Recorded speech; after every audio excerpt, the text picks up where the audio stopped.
verset du Coran mentionne la fonction fécondatrice des vents et la formation de la pluie qui en résulte.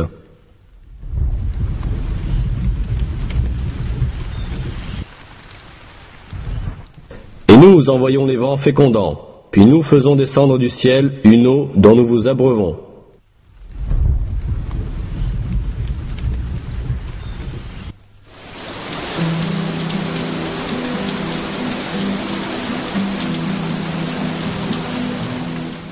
Ce verset souligne que le premier stade de la formation de la pluie est le vent.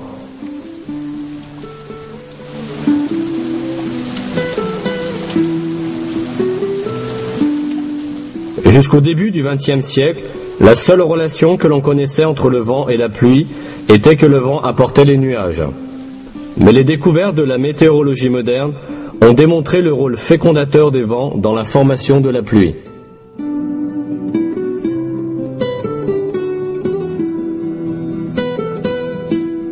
Cette fonction fécondatrice du vent agit de la manière suivante. À la surface des océans et des mers, d'innombrables bulles d'air sont formées par l'écume. Au moment où ces bulles éclatent, des milliers de minuscules particules, d'un centième de millimètre de diamètre, sont projetées dans l'air. Ces particules, qu'on appelle des aérosols, se mélangent à la poussière apportée de la Terre par les vents et sont transportées jusqu'aux couches supérieures de l'atmosphère. Ces particules, transportées en haute altitude par les vents, entrent là en contact avec la vapeur d'eau.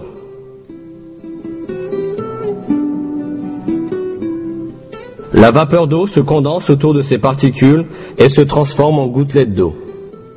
Ces gouttelettes d'eau s'assemblent d'abord pour former des nuages, puis tombent sur la terre sous forme de pluie. Comme on l'a vu, les vents fécondent la vapeur d'eau flottant dans l'air avec les particules qu'ils transportent de la mer, ce qui permet ensuite la formation des nuages de pluie.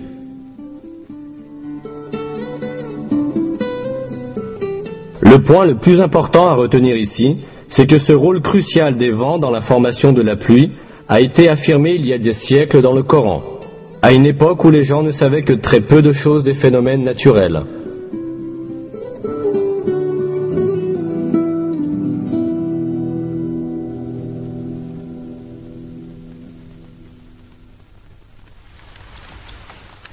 Un autre fait mentionné dans le Coran à propos de la pluie est qu'elle est envoyée sur terre selon une juste proportion. Voici ce qui en est dit dans la sourate El-Zukhruf. C'est lui qui fait descendre du ciel, avec mesure, de l'eau grâce à laquelle nous ranimons une cité morte. Ainsi serez-vous ressuscités.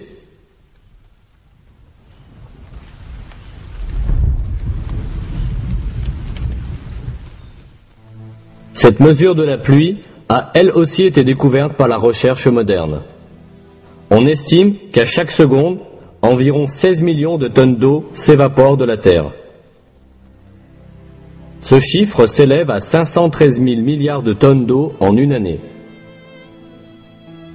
Ce dernier chiffre est égal à la quantité d'eau qui tombe sur la Terre en une année.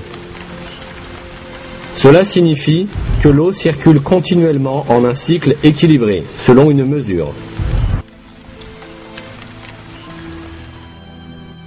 La vie sur Terre dépend de ce cycle de l'eau. Même si les hommes avaient employé toute la technologie au monde, ils seraient incapables de produire ce cycle artificiellement. Même une déviation mineure de cette quantité causerait très rapidement un déséquilibre écologique majeur qui conduirait à la fin de toute vie sur Terre. Pourtant, cela ne se produit jamais, et exactement la même quantité de pluie continue à tomber chaque année, comme cela est révélé dans le Coran.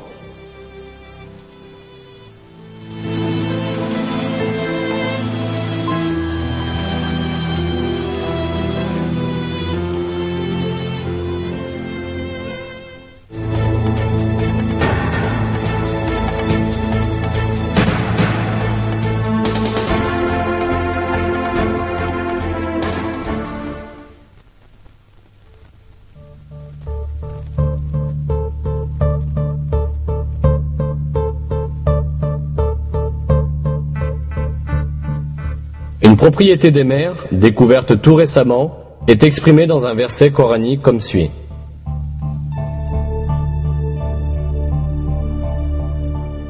Il a donné libre cours aux deux mers pour se rencontrer. Il y a entre elles une barrière qu'elles ne dépassent pas.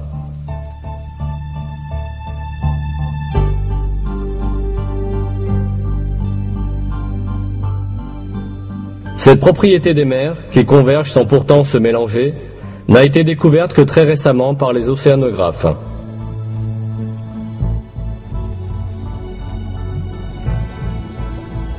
En raison d'une force physique, appelée la tension superficielle, les eaux des mers voisines ne se mélangent pas. Due à la différence de densité des mers, la tension superficielle empêche les mers de se mélanger les unes aux autres, exactement comme si un mur très fin les séparait. Ce qui est remarquable, c'est qu'à une époque où les gens ne connaissaient rien à la physique, à la tension superficielle ou à l'océanographie, ceci ait été révélé dans le Coran.